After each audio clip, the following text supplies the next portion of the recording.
Hello, Pre-Algebra students. This is section 1.3. Please put your name and the date on your paper. In today's section, our topic is properties, and our learning objectives today is that we are going to identify and use properties of addition and multiplication, and we're going to use properties to simplify algebraic expressions. Properties are statements that are true for any numbers. The commutative property of addition says that 2 plus 7 and 7 plus 2 both have the same value, which is 9, right? And the commutative property of multiplication says that 10 times 30 and 30 times 10 both have the same value, which is 30. So for these, what do you notice is different about 2 plus 7 and 7 plus 2, or 10 times 30 and 30 times 10? That's right, the order. So order doesn't matter, and order is commutative.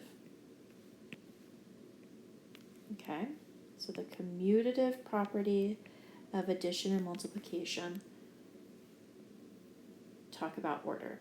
Associative property, so 35 plus 4 plus 5, if we did order of operations, we would do 4 plus 5 first, that's 9, and 9 plus 35, that is 44.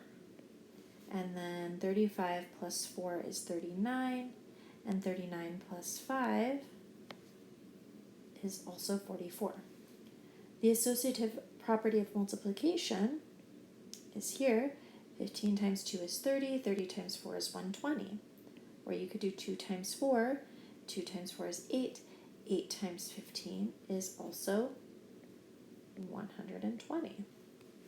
So in this case, for the associative properties, what is different? What's being grouped together?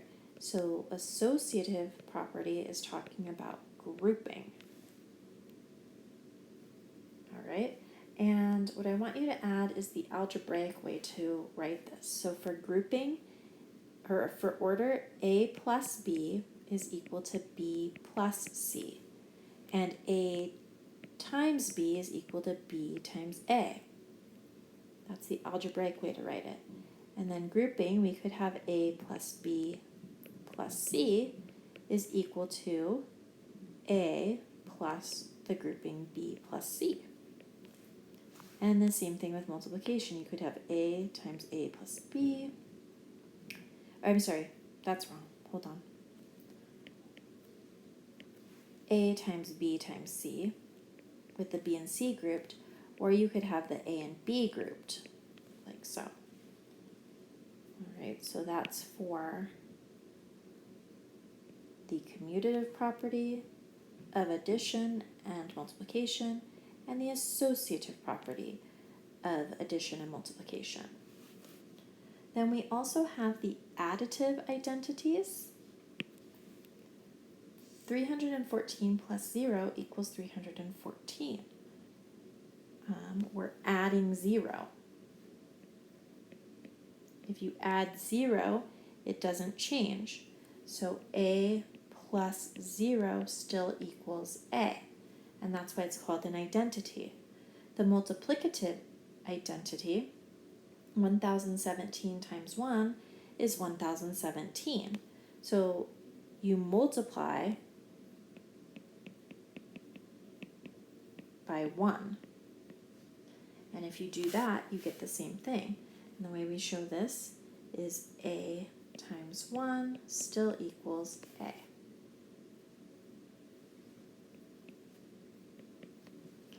The multiplicative property of 0 says that when you multiply by 0, you get 0, right? So multiply by 0, you always get 0. 6 million times 0 equals 0. A times 0 equals not A, but 0. For example 1, you're going to find a counterexample. Is division commutative or associative? And how about subtraction? So we're going to try to come up with a counterexample when this is not true. Can I say that 10 divided by 5, does that equal 5 divided by 10? No, it does not. They're not equal. So that would be an example of commutative where we change the order and the solution is not the same. So it is not commutative. Division is not commutative. Is it associative? So can I change what I'm grouping? Let me see if I can come up with an example for that. 100 divided by 20 and then divided by 2. 100 divided by 20, that gives me 5, and then we have 5 divided by 2, which equals 2.5. Now I'm going to write the same exact thing, but I'm going to group it different. So 100 divided by 20 divided by 2. Except now I'm going to group the 20 divided by 2. So I would do that first, which would be 10, and then I would have 100 divided by 10, which equals 10. Those answers are different. So grouping cannot be switched around, which means it's not associative. I think of associative like who do you associate with? That's your group. Okay? And then commutative, I kind of think of my commute, my drive to work. My drive to work is the same basically as my drive home, except in a different direction. Like if I walk out to my mailbox or I walk from my mailbox to my door, that takes the same amount of time. It's the same. It's my commute. So commutative order doesn't matter. Associative grouping doesn't matter. Who do you associate with? Who's your group? How about subtraction? So we know that division is not commutative or associative, but with subtraction, I want us to pause the video and have a discussion about that. Let's practice naming these properties. So for 2a, if I add 0, that would be the additive identity.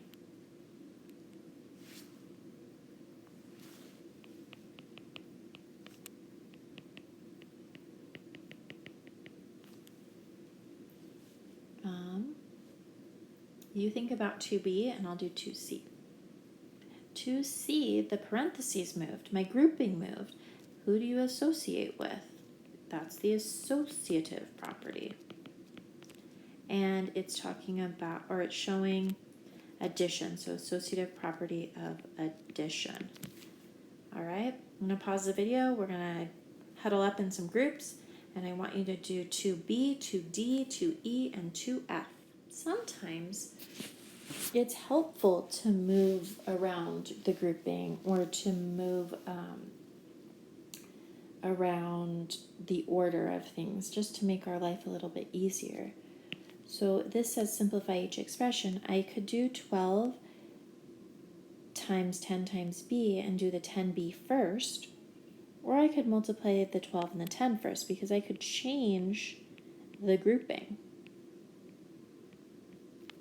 because it's multiplication. So 12 times 10 is 120, and then times b is just b.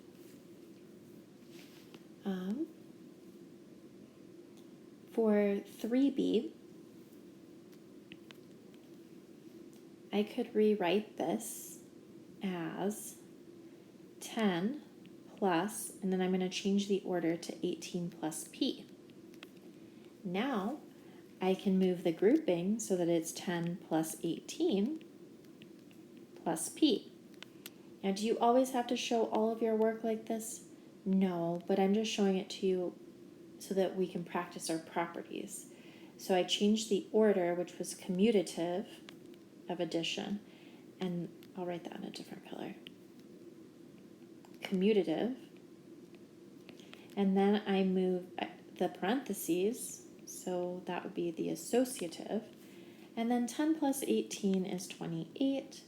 So we're left with 28 plus p. I can't simplify that any further because they are not like terms. So we'll try 3C and 3D in our groups. I've given you a little table of properties just for your reference.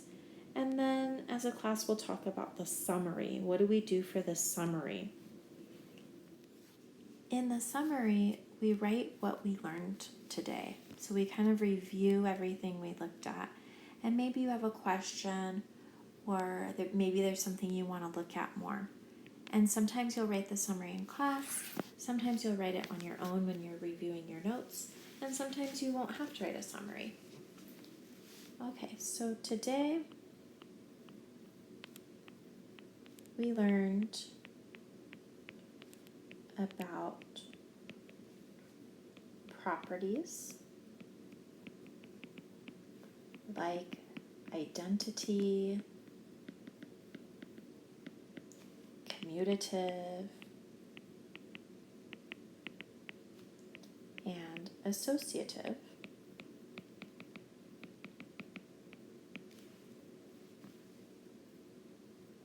We used properties to simplify expressions. We also talked about counterexamples.